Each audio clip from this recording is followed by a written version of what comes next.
Hello, Galaxy. This is your Supreme Leader, Kylo Ren, and you are listening to Girls with Sabers.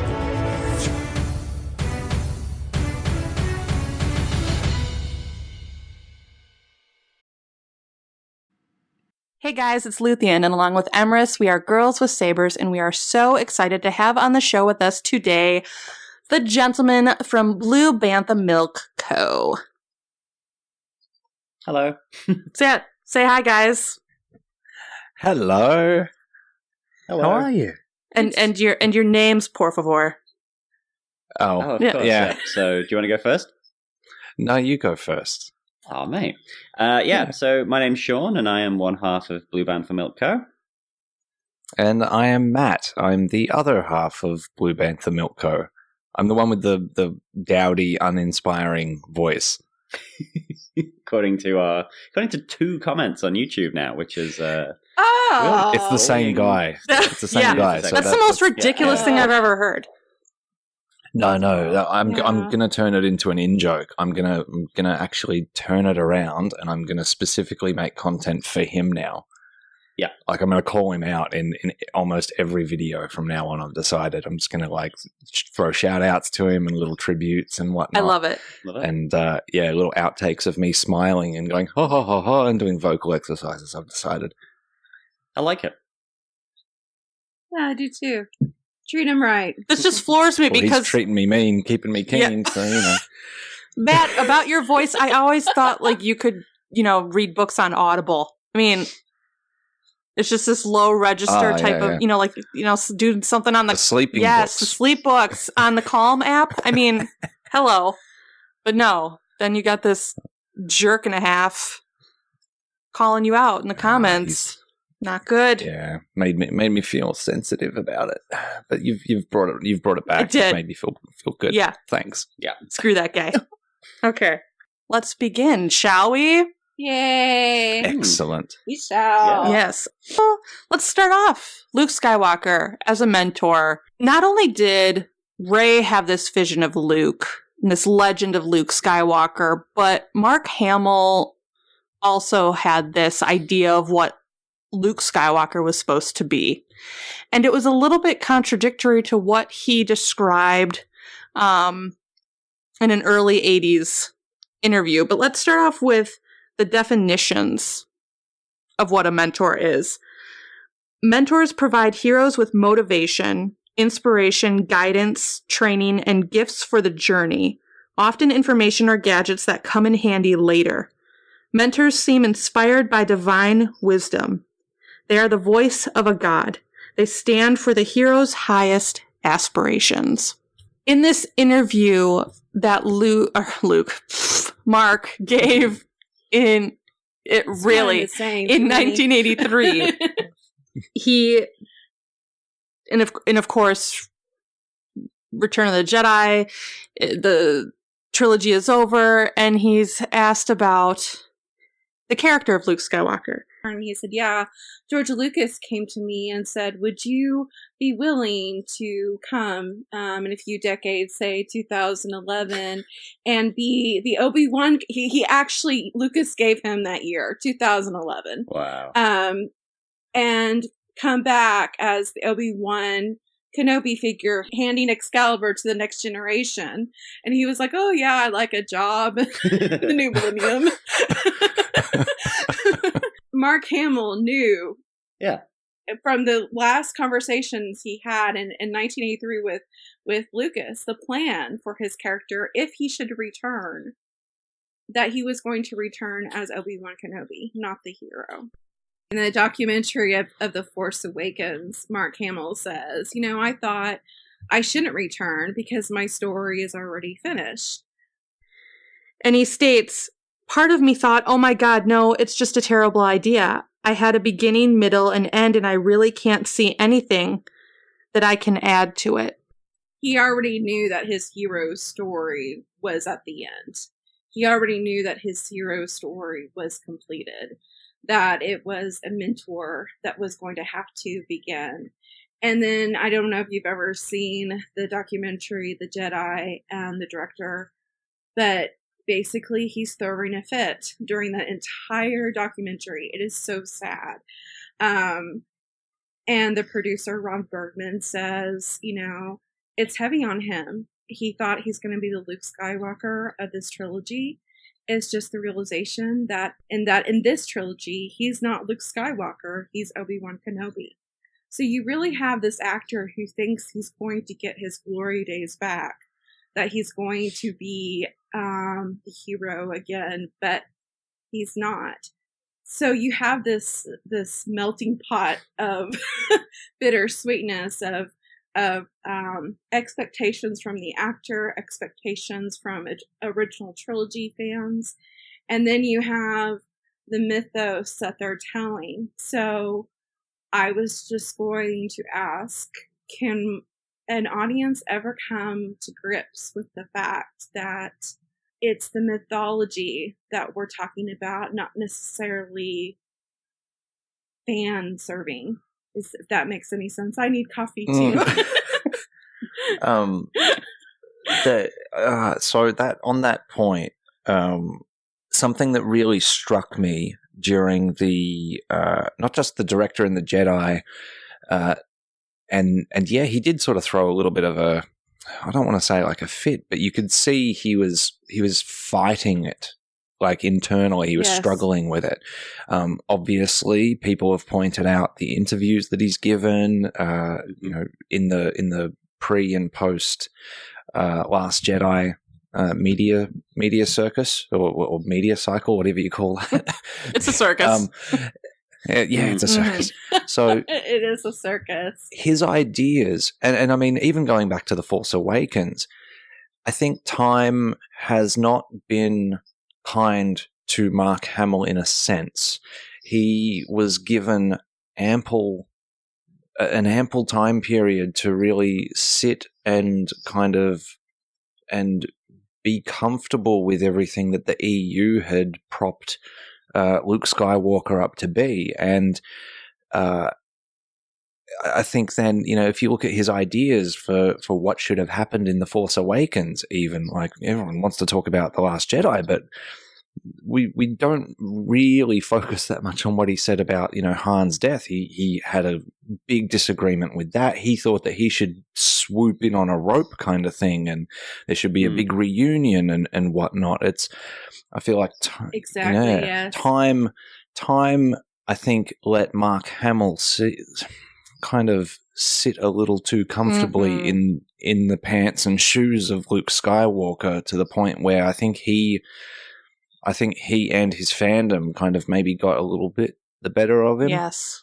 Well, what's weird with The Last Jedi is, like, it seems to be like, so the sort of world we're living in, obviously now, where it is this idea of Luke Skywalker is like this pinnacle of Jedi heroics who should just be like kicking ass and taking names.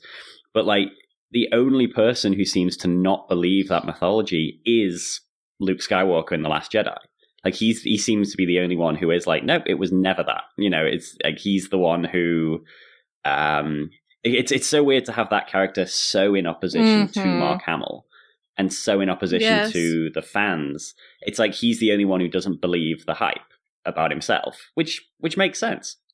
Like he's the one who's like, I'm not going to stand up in front of the First Order with a laser sword and everyone's going to turn back and all that. And I think that's I'm probably jumping to the end, but I think that's a wonderful choice by the sequel trilogy filmmakers to make him not that, not the because the EU is what it is, but like Matt says there, Mark Hamill seemed to believe in the hype, which was misplaced.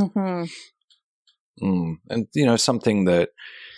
something I think everyone is guilty of over a long period of time is paraphrasing our collective conscience, conscience.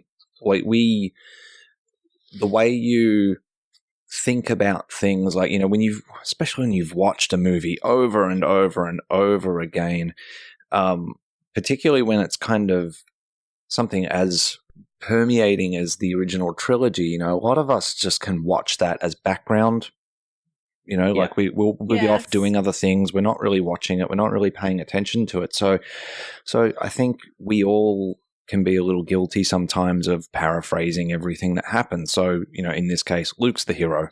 Luke beat the Emperor. But, you know, in the post Last Jedi discourse, a lot of people pick that apart and go, well, does he? Does he beat the Emperor? And I certainly don't think he does. I think Luke's character is a passive hero. Exactly. You know, and I don't think that he actually beat the Emperor. He, on a micro level, he failed.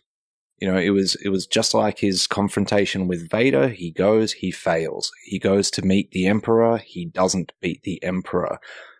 But he opens the door for Vader to beat the Emperor. So Vader is really the one that defeats the Empire at the end of all of this. Luke helps.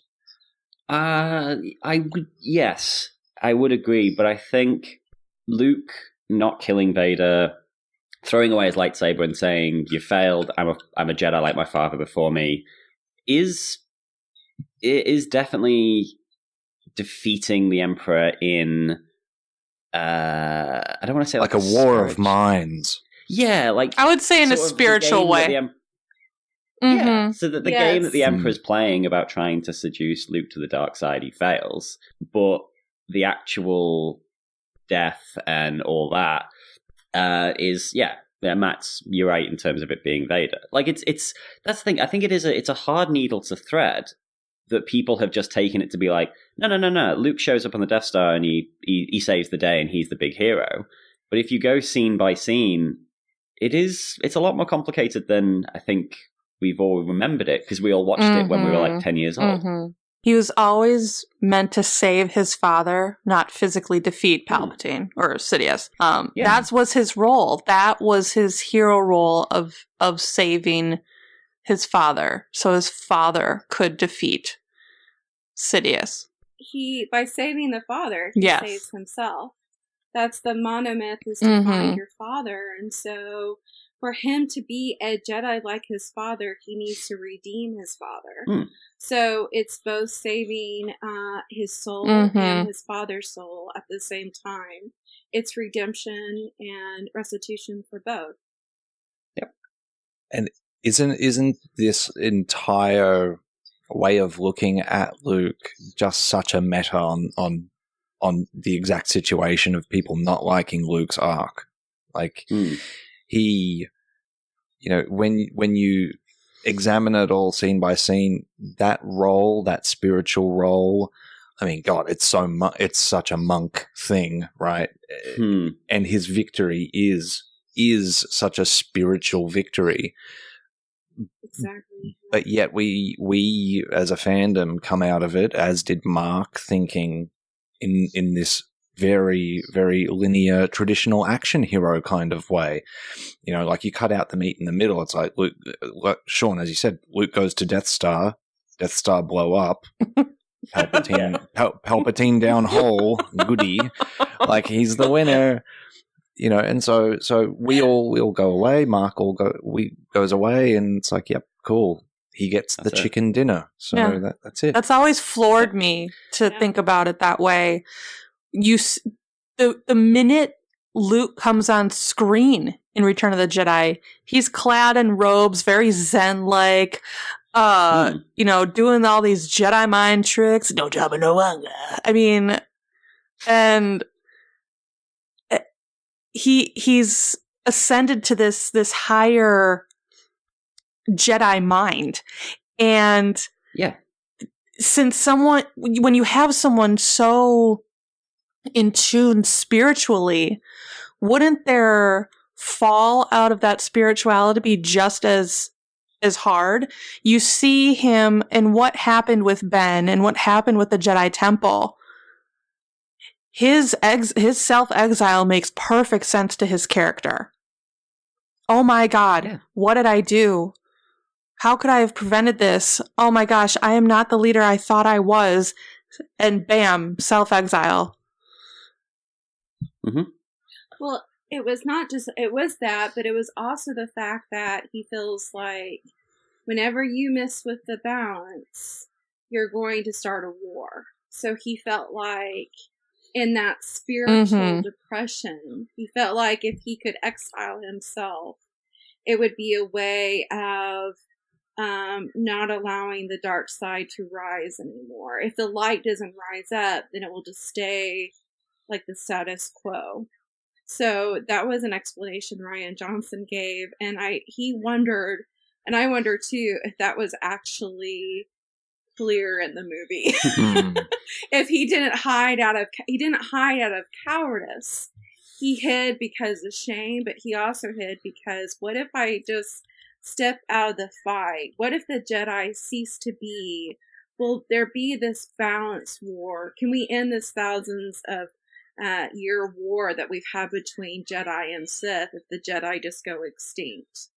So it is an awful thing to think, but I think when you're depressed and you're in that sort of hole, like a pit, you come up with some really illogical conclusions like that. Well, it's completely irrational. Which, yeah, it is. And Han says it, doesn't he? And I think that's where Rian Johnson leans into. It's Han's statement in The Force Awakens about Luke blaming himself. Yeah. Right. Yeah. So it kind of needs that statement to be there, I think, for his character arc in The Last Jedi to make some sense. But then an objection is that it's not in that film. It's like the explainer people want it to be explained then and there, and because it doesn't exist in that film. It's like, oh, well, what is he? He's sad Luke. It's like, oh, come on, that's lazy.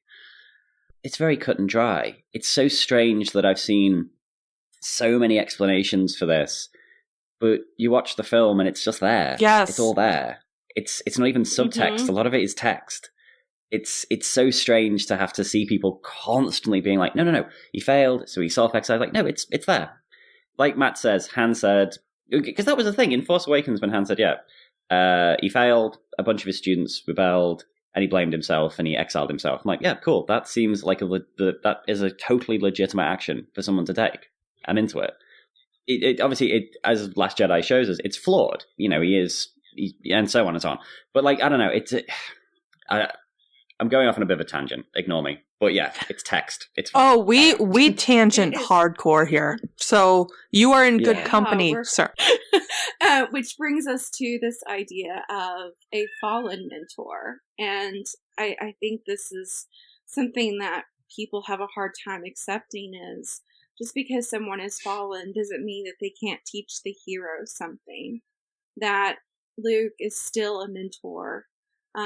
Even though he is unlike himself.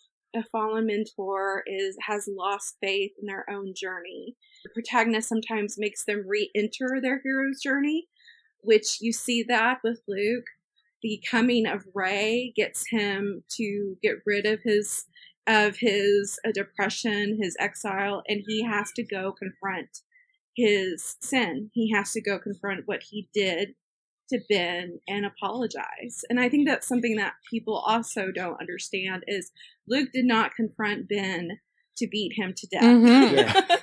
Luke confronted Ben to make restitution, to ask for forgiveness, to tell Ben, hey, I'm sorry for what I did. And I really think he means when Ben says, are you here to save my soul?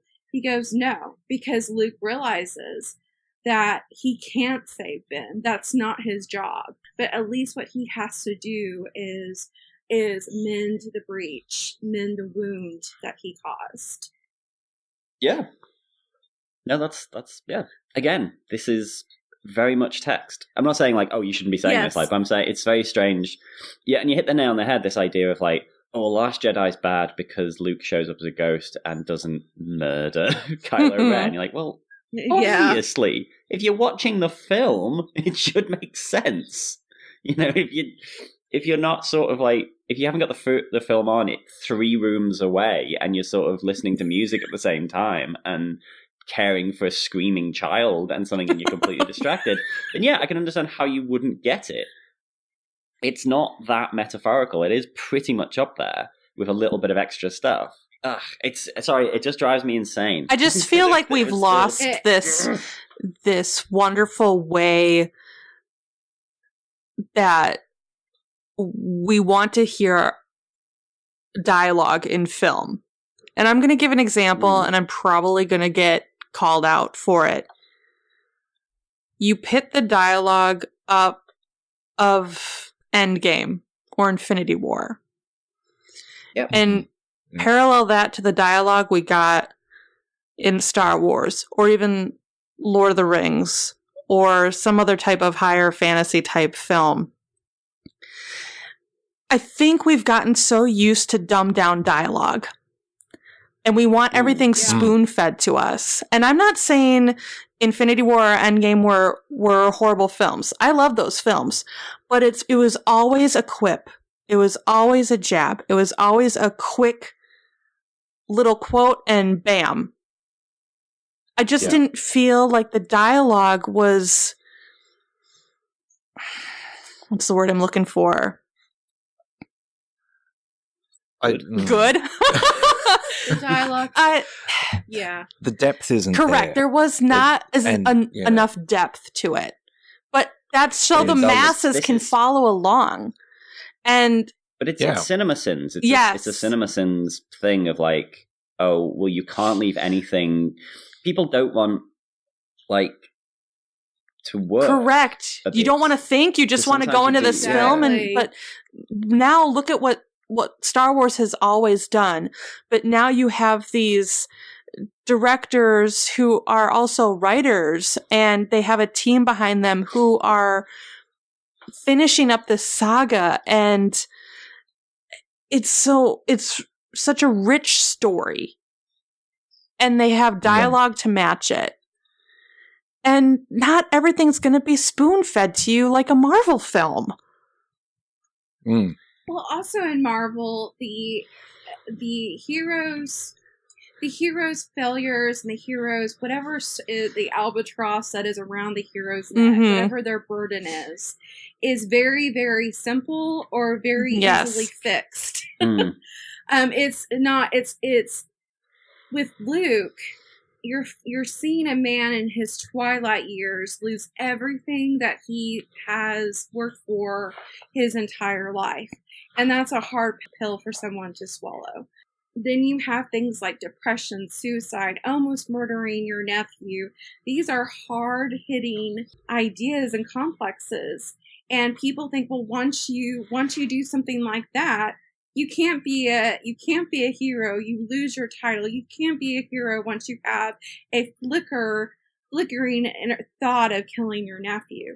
So they can't see past the humanity of the story. It has to be so clear and cut that a hero is spotless. That a hero only does good things and a villain only does bad things. You can't be a complex character. Yeah. Expecting Luke to be like Captain America. Yes. The worst thing he does is, say HIT. Or something like that. It's really sad because it takes the humanity out of these stories. It takes the meat out of these stories if we dumb things down. Hello, this is Emrys, and with Luthien, thank you so much for watching this video. We hope you enjoyed it. If you haven't already, please subscribe to our channel and click on that little bell icon that will give you notifications every time we post a new one. And of course, like, comment, and do all those things. Peace, love, and Reylo, guys. All magic comes with a price. Peace, love, and Reylo. That's right. Reylo. I am a Reylo shipper, if you couldn't tell already. I'm kind of emotionally invested in that.